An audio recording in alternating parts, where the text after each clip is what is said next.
क्रिस्त में प्यारे भाई और बहनों, आप सबों को जय यीशु। आज उपवास काल का दूसरा शुक्रवार है। आज के दिन हम प्रभु के 7 वचनों में से दूसरे वचन का मनन चिंतन करेंगे।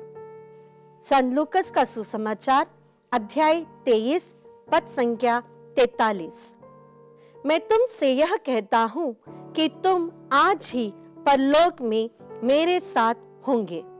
जब पिछले शुक्रवार को हमने प्रभु के वचन के ऊपर मनन चिंतन किया था, तो हमें पता चला कि प्रभु का प्रेम, प्रभु की मुक्ति जो हमें वो देना चाहते हैं, वह एक व्यक्तिगत रूप से है।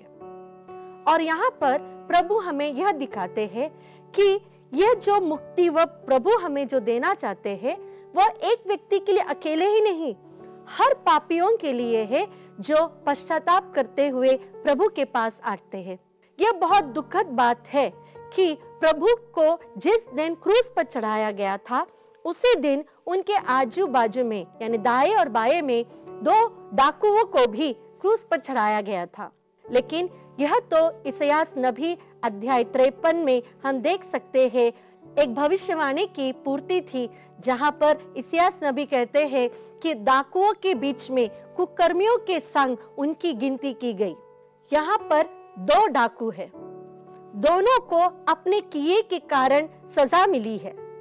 और ये दोनों प्रभु के सारे रिएक्शंस को, प्रभु क्रूस पर क्या कर रहे हैं, कैसे बिहेव कर रहे हैं, उनकी एटीट्यूड्स क्या है, वे क्या लोगों से बोल रहे हैं, ये सब ये दोनों डाकू सुन रहे हैं।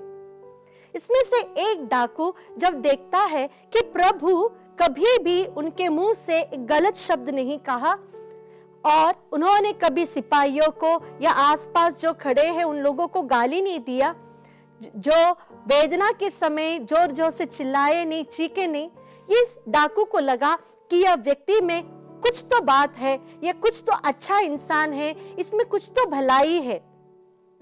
इसलिए उस डाकू को अपने मन में पश्चाताप होता है। प्रभु की पूर्णता के सामने, उसकी भलाई के सामने उस डाकू के मन में जब अपने पापों के लिए पश्चाताप होता है, तब वो प्रभु से कहता है, प्रभु मुझ पर दया कर, जब तू स्वर्ग में पहुंचेगा, जब तू तेरे राज पर पहुंचेगा, मुझे भी याद करना। और विदाउट एनी डिले, कोई एक क्षण की डिले भी प्रभु ने नहीं की। उन्होंने तुरंत कहा, आज से, इस क्षण से तुम मेरे साथ रहोगे। इसके द्वारा संत पौलुस हमें यह लिखकर सिखाते हैं, रोमियो के नाम पत्र अध्याय 10 पद संख्या 13 में, क्योंकि जो प्रभु के नाम की दुहाई देगा उसे मुक्ति प्राप्त होगी। कई बार हम सोचते हैं कि हम बहुत बड़े पापी हैं, इतने बड़े पापी हैं कि प्रभु भी हमारे पापों को क्षमा नहीं करेगा। उन सभी लोगों के लिए प्रभु यह कहते हैं, अगर तुम्हारे मन में पापों के लिए पश्चाताप हो, अगर तुम मेरे पास लौट आओगे, तो तुम जिस हालत में हो मैं तुम्हें स्वीकार करूंगा।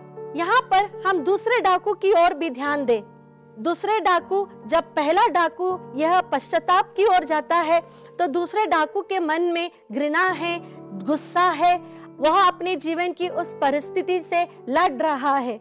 एक ही सीन, एक ही सिचुएशन, एक ही पनिशमेंट, लेकिन 2 डाकुओं के 2 डिफरेंट रिएक्शंस। एक के मन में पछतावा तो एक के मन में घृणा। हमारे दैनिक जीवन में भी हमें ये 2 चीजें हमेशा खींचती रहती है, भलाई और बुराई। भलाई हमें प्रभु की ओर ले जाती है और बुराई हमें प्रभु से दूर ले जाती है। शायद संत लूकस ने इस घटना को सुसमाचार में इसीलिए लिखा ताकि वह कहना चाहते हैं कि दुनिया के सभी पापी जिन्होंने घोर पाप किया है, उनके लिए सुसमाचार यह है कि प्रभु ख्रिस्त भी तुम्हें माफ करने के लिए तैयार है, अगर तुम उनकी ओर एक कदम आगे बढ़े। कहते हैं, अगर हम प्रभु की ओर एक कदम आगे बढ़े तो प्रभु 10 कदम हमारी ओर दौड़ कर आते हैं। आइए इस उपवास काल में प्रभु के इस वचन को मनन चिंतन करते हुए, हमारे पापों को पूर्ण रूप से प्रभु के सामने स्वीकार करते हुए, पश्चाताप करते हुए, इस भले डाकू की तरह हम भी प्रभु से कहे, प्रभु जब आप आपके राज में हो तो हमें भी याद कीजिएगा। आज के वचन जो हम याद करेंगे वह लेंगे रोमियो के नाम पत्र अध्याय 10 पद संख्या 13। जो प्रभु के नाम की दुहाई देगा उसे मुक्ति प्राप्त होगी। प्यारे प्रभु जी, हम आपके पास हम जिस अवस्था में हैं आ रहे हैं प्रभु, हमारे पाप, हमारे कमजोरियों को, हमारे जीवन के सभी दुखों को आपके क्रूस के पास हम रखते हैं। पश्चाताप के साथ अपने पापों से घृणा करते हुए आपकी करुणा पर हम भरोसा रखते हैं। प्यारे प्रभु जी, उस डाकू की तरह हम भी प्रार्थना करते हैं, आपके स्वर्ग राज्य में हमें भी याद कीजिएगा। यही प्रार्थना हम करते हैं हमारे प्रभु यीशु क्रिस्त के द्वारा, आमीन। पिता, पुत्र और पवित्र आत्मा के नाम पर, आमीन। आप सबों को जय यीशु।